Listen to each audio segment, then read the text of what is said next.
Bapak, Ibu, saudara-saudari, sahabat ama kakak yang terkasih dalam Tuhan kita Yesus Kristus. Selamat berjumpa kembali dalam Renungan Harian Katolik, Selasa 25 April 2023, Pekan Paskah ketiga, Pesta Santo Markus Pengarang Injil. Bacaan dan renungan hari ini diambil dari Injil Markus bab 16 ayat 15 sampai dengan 20. Marilah kita hening sejenak untuk mendengarkan dan merenungkan firman Tuhan. Semoga Tuhan beserta kita sekarang dan selama-lamanya. Inilah Injil Tuhan kita Yesus Kristus menurut Markus. Dimuliakanlah nama Tuhan. Pada suatu hari, Yesus yang bangkit dari antara orang mati menampakkan diri kepada ke-11 murid dan berkata kepada mereka, "Pergilah ke seluruh dunia, beritakanlah Injil kepada segala makhluk. Siapa yang percaya dan dibaptis akan diselamatkan. Tetapi siapa yang tidak percaya akan dihukum. Tanda-tanda ini akan menyertai orang-orang yang percaya. Mereka akan mengusir setan-setan demi namaku. Mereka akan berbicara dalam bahasa-bahasa yang baru bagi mereka. Mereka akan memegang ular, dan sekalipun mereka minum racun maut, mereka tidak akan mendapat celaka. Mereka akan meletakkan tangannya atas orang sakit, dan orang itu akan sembuh." Sesudah Tuhan Yesus berbicara demikian kepada mereka, terangkatlah ia ke surga, lalu duduk di sebelah kanan Allah. Mereka pun pergi menceritakan Injil ke segala penjuru, dan Tuhan turut bekerja dan meneguhkan firman itu dengan tanda-tanda yang menyertainya. Demikianlah sabda Tuhan. Terpujilah Kristus. Bapak, Ibu, saudara-saudari, sahabat ama kakak yang terkasih,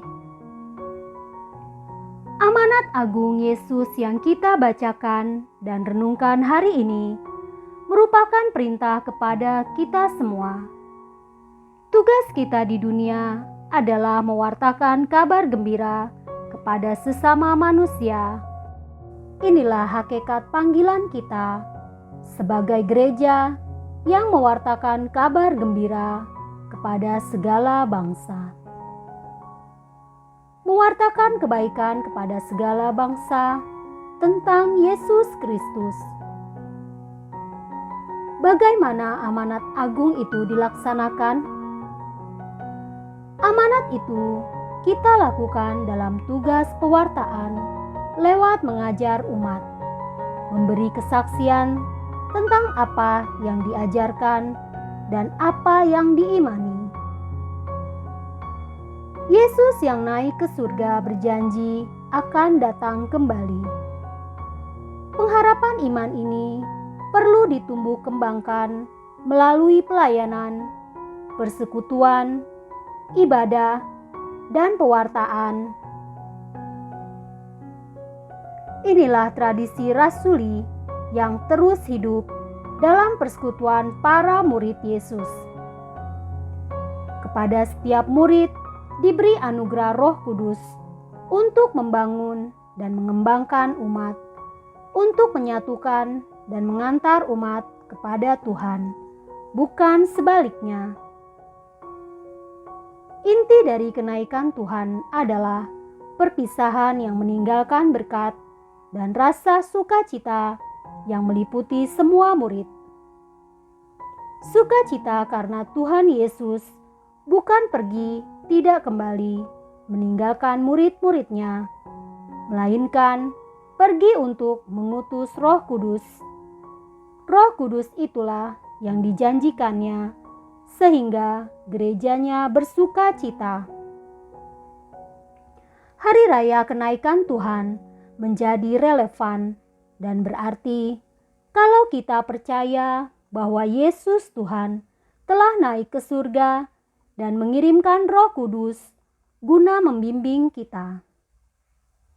Kita patut bersyukur karena dengan datangnya Roh Kudus, maka gereja akan selalu diingatkan oleh Yesus Tuhan agar berjalan dalam kehendak-Nya. Bapak, Ibu, saudara-saudari, sahabat ama kakak yang terkasih, Markus adalah teman sekerja Petrus.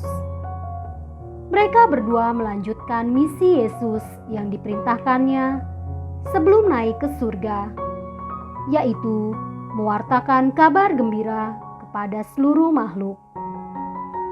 Misi ini adalah tugas semua murid Yesus, tugas seluruh anggota gereja sekarang ini. Kita semua adalah duta kabar gembira Yesus Kristus. Kita dapat mewartakan kabar gembira ini bukan hanya dengan kata-kata, melainkan juga dengan perbuatan kasih dan kebaikan. Bahkan dengan perbuatan nyata, kesaksian kita semakin bisa menyentuh dan tertanam dalam diri orang lain. Kita tidak pernah ditinggalkan sendirian dalam tugas ini, sebab Yesus yang bangkit akan tetap menyertai kita, bekerja dalam dan melalui kita dalam kuasa Roh Kudus. Dalam caranya yang misterius, kita akan selalu dikuatkan dan diperbaharui dalam semangat yang berkobar-kobar, sehingga pelayanan dan pekerjaan kita di tengah-tengah dunia semakin mampu memuliakan nama Allah. Apakah kita sudah memberi kesaksian akan kabar gembira dan harapan yang benar? Marilah kita berdoa. Tuhan, kami ingin melaksanakan perintah agung-Mu untuk memberitakan Injil kepada segala makhluk. Tuhan, berilah kami kekuatan untuk mampu hidup dalam pujian dan rasa syukur kami kepadamu. Amin.